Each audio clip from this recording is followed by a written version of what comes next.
नमस्ते। बंगाल शिक्षक भर्ती घोटाले की जांच जस्टिस अभिजीत गांगुली की निगरानी में हो रहा है। ईडी सीबीआई कर रही है। जज ने उन्हें सख्त निर्देश दिया है कि शीर्ष को पकड़ा जाए, लेकिन ये एजेंसीज केंद्रीय गृह मंत्रालय के अधीन काम करते हैं और शायद इनको सख्त निर्देश है कि सिर्फ निचले स्तर पे एजेंट लोगों को पकड़ा जाए और शीर्ष जो कि ममता बनर्जी और अभिषेक बनर्जी है उन तक ना पहुंचा जाए। केस को सिर्फ निचले लेवल पे एजेंट्स लोगों तक ही भटका के रखा जाए। अब शिक्षक भर्ती घोटाले से ममता दीदी को कैसे बचाया जाए, बीजेपी आरएसएस समझ ही नहीं पा रही है। एक और जज अभिजीत गांगुली इस तरह से लगे हुए हैं, इस तरह एक और प्रार्थी सड़कों पर बैठे हुए हैं और दूसरी तरफ बीजेपी के कार्यकर्ता नोरा कुश्ती दिखा रहे हैं, लेकिन नागपुर और दिल्ली में बैठे लोग ममता दीदी के साथ हैं। अब इस स्थिति को संभालना उनके लिए बहुत मुश्किल होता जा रहा है, तो उन्होंने एक मास्टर स्ट्रोक किया है। आपको पता ही होगा कि कई दिनों से सोशल मीडिया पे हम सबको मूर्ख बना के हमें चने के झाड़ पे चढ़ाया गया और कॉलिजम खेलने लग गए। यानी कि हम लोगों के जरिए सुप्रीम कोर्ट के जो निर्लज जज है, जो अपने रिश्तेदारों को भर्ती करते हैं जज के पोस्ट पे, उनको शय मात देने लग गए थे बीजेपी आरएसएस। उनकी नियुक्तियां रोक के रख रहे थे और हम लोग को आगे कर रहे थे। हम भी मूर्ख की तरह आगे हुए हैं। ये सही बात है। हम चाहते हैं कि इस तरह से नाते रिश्तेदारों को नियुक्ति ना दे के योग्य लोगों को दिया जाए। अब देखिए सबकी कलाई खुल रही है। ये जज लोग कितने अधीर हो गए हैं कि उनके नाते रिश्तेदारों को उनकी जो सिफारिशें हैं उसके मुताबिक अपॉइंटमेंट हो, इसके लिए कितने अधीर हो चुके हैं ये भी आप देख पाएंगे। जज अभिजीत गांगुली के खिलाफ अभिषेक बनर्जी, ममता दीदी के भतीजे ने सुप्रीम कोर्ट में केस किया। चीफ जस्टिस चंद्रचूड़ और एक और जज की पीठ ने इसकी सुनवाई की और कहा कि अगर जज ने एबीपी आनंदों को इंटरव्यू दिया है तो इनको इस केस से हटा दिया जा सकता है और इसके लिए उन्होंने कलकत्ता हाई कोर्ट के रजिस्ट्रार जनरल से लिखित में मांगा है ब्यौरा। यानी कि आप सोचिए, ये बीजेपी आरएसएस का ही मास्टर स्ट्रोक है। इन्होंने हम लोगों का इस्तेमाल करके जजों को शय मात दिया है और अब ये जज इतने अधीर हो गए अपने रिश्तेदारों, अपने जान पहचान के लोगों को नियुक्ति देने के लिए कि अब ये सरकार के सामने झुकने को तैयार है। बदले में एक जज जो एक बहुत बड़ा शिक्षा भर्ती घोटाले को बहुत ही कड़ाई के साथ निगरानी करके उसके अंत तक पहुंचने की कोशिश कर रहे थे, उसको रुकवाने में सुप्रीम कोर्ट के जरिए बीजेपी आरएसएस काम कर रही है। उन्हें लग रहा है ये मास्टर स्ट्रोक है, लेकिन मुझे तो लगता है ये मास्टर स्ट्रोक ही कहीं उनकी कब्र न खोद दे, क्योंकि इससे ये एक बात तो साबित हो ही जाएगा कि कॉलिजम के नाम पे अपने नाते रिश्तेदारों को भर्ती करवाने के लिए सुप्रीम कोर्ट के जज किसी भी हद तक का गिरने को तैयार है। ये सिर्फ इमरजेंसी के दौरान ही जो कहा गया था इनके बारे में कि इनको झुकने कहा गया था और ये रेंगने लग गए थे इंदिरा गांधी के समय, वो ऐसा बात नहीं है। वो अभी भी सब करने को तैयार बैठे हैं।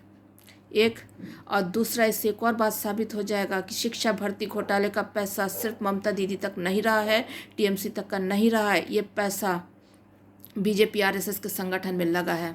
हम सबको पता है कि ममता दीदी के आने से पहले आरएसएस का कोई अस्तित्व नहीं था पश्चिम बंगाल में। ममता दीदी ने अपने विगत 12 साल में आरएसएस का संगठन खड़ा किया है और इसका पैसा कहाँ से आया है? ये बिजनेसमैन लोगों ने नहीं दिया, ममता दीदी ने सिस्टम से पैसा निकाल के इनको दिया है। और ये बात साबित हो जाएगा, मैं जो इतने दिनों से कह रही हूँ, ये बात साबित हो जाएगा इससे जब जज अभिजीत गांगुली को निकाल दिया जाएगा इस केस से।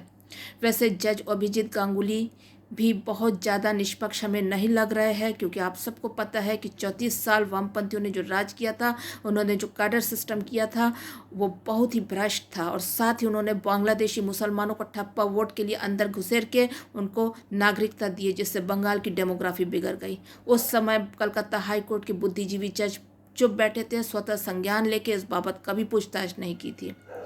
जज अभिजीत गांगुली जो कर रहे अच्छी बात है, लेकिन एक बात और है, जब कुंतल घोष को पकड़ा गया और उनका डायरी दिखा के ममता दीदी के जरिए नौशाद सिद्दीकी को जेल में डलवाया बीजेपी आरएसएस ने, तब सड़कों पे वामपंथी, कांग्रेस, बीजेपी के कार्यकर्ता सब दिखावटी तौर पे उतर आए और नौशाद सिद्दीकी की बेल की रिहाई करने लग गए, मांग करने लग गए, बेल की मांग करने लग गए, रिहाई की मांग करने लग गए।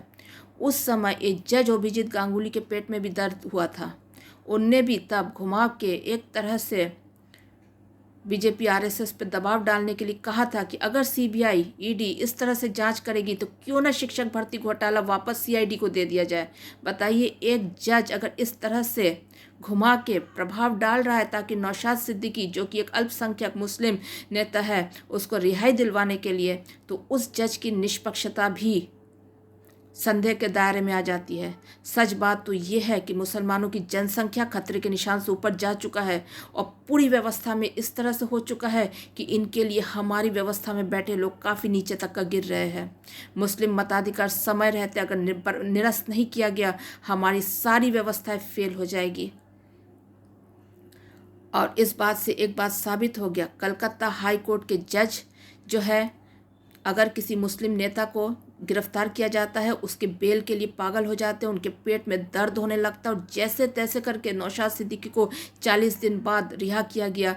जज देवांशु बौशाक और जज मोहम्मद शब्बीर राशिदी ने उनको रिहा किया और उन्होंने कहा कहाँ है सबूत उसके खिलाफ।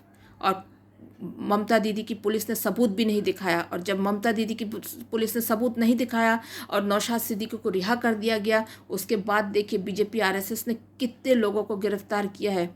उसके बाद शोमा चक्रवर्ती का नाम आया, उसके बाद हेमंती गांगुली आई सामने, उसके बाद कई महिलाओं के नाम आने लग गए।